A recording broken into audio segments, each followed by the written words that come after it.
नमस्कार साथियों, आपका इस नए एपिसोड में मैं स्वागत करता हूं। तो साथियों, आज एक छोटी सी जानकारी आपके सामने लेकर आया हूं। ये है पाए के बारे में। आपने अक्सर सुना होगा कि किस पाए में जन्म हुआ है। जब आपने सॉफ्टवेयर में कुंडली कभी देखी होगी या बनाई होगी तो उसमें भी पाए का विवरण आता है कि किस पाए में जन्म हुआ है। तो ये पाया क्या है और कैसे इसको निर्धारित किया जाता है, देखते हैं। चलिए, तो अक्सर ये पाया जो है ये आपका वेस्टर्न यूपी या राजस्थान की तरफ ज़्यादा इसका प्रचलन है। शायद मैं नहीं समझता हूँ कि बंगाल या इधर ईस्टर्न साइड या साउथ में इसका चलन ज़्यादा होगा। अगर है तो अगर आप कोई हैं तो उसमें कमेंट देके बताइए कि साउथ में या बंगाल में भी इसका प्रचलन है।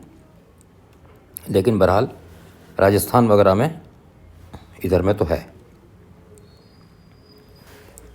तो एक्चुअली ये गांव की साइड से ज़्यादा इसका प्रचलन हुआ था, क्योंकि लोगों को याद नहीं रहता था कि जिस बालक का जन्म हुआ है तो उसका चंद्रमा कहाँ है। तो उसको याद करने का एक तरीका था, ऐसा बताते हैं, है ना। तो ये चंद्रमा के ऊपर निर्धारित रहता है, चंद्रमा के बेस पर इसकी कैलकुलेशन होती है। तो जैसा कि मैंने देखी, इसमें ये 4 तरह के होते हैं पाए। एक सोने का पाया, एक चांदी का पाया, और तांबे का पाया और लोहे का पाया। तो इसमें मैंने लिखा हुआ है स्वर्ण, रजत, ताम्र, लोह, और इसका जो हमारी बोलचाल की भाषा है उसमें भी आगे मैंने ब्रैकेट में लिख दिया है। तो देखिए, पहली लाइन में देखिए 1, 6, 11। कहने का मतलब है कि अगर जन्म लग्न से पहला भाव, देखिए कुंडली में नीचे मैंने एक उदाहरण दिया हुआ है।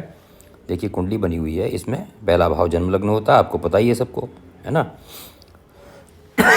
तो जन्म लग्न से अगर चंद्रमा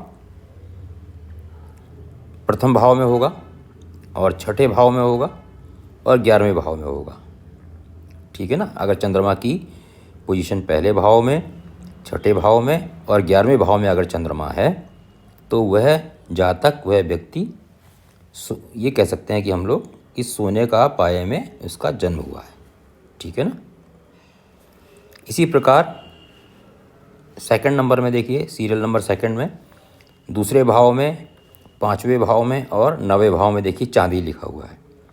तो अगर चंद्रमा इन भाव में होता है आपका, इन भाव का मतलब जब आपकी जो जन्म पत्रिका है और चंद्रमा इन भाव में है, 2 में, 5 में और 9 में, तो क्या कहेंगे हम कि इस जातक का जन्म चांदी के पाए में हुआ है। इसी प्रकार से तीसरे नंबर में तीसरा, 7वां और 10वां देखिए तांबा लिखा हुआ है। तो अगर चंद्रमा की पोजीशन इन 3 भावों में है तो उसको हम कहेंगे कि तांबे के पाए में या ताम्र पाए में जातक का जन्म हुआ है। और अंतिम जो है ये चौथे में, 8वें में और 12वें भाव में अगर चंद्रमा स्थित है तो उसका जन्म लोहे के पाए में हुआ है। तो ये मैं सोचता हूँ कि बहुत सरल था, कोई इसमें विशेष बात नहीं थी, तो आपकी समझ में आ गया होगा। और इसमें जो है सोने के पाए को और लोहे के पाए को इतना अच्छा नहीं माना जाता।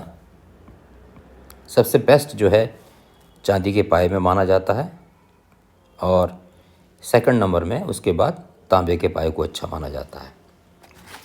और फिर अगर तीसरे नंबर में लेंगे तो फिर वो, इसको 2 निशान लगा देता हूँ, इसको मैं 1 निशान लगा देता हूँ। तीसरे नंबर में फिर सोने का होगा, और सबसे जो अच्छा नहीं कहा जाता लोहे का पाया, मतलब इसको हम 4th नंबर में मानते हैं। तो मैं समझता हूँ कि जो पाया है ये आपको भली भांति समझ में आ गया होगा। तो अगले एपिसोड में कुछ नई जानकारी लेकर फिर आपके सामने उपस्थित होता हूँ। तब तक के लिए आप सब लोगों को मेरा नमस्कार।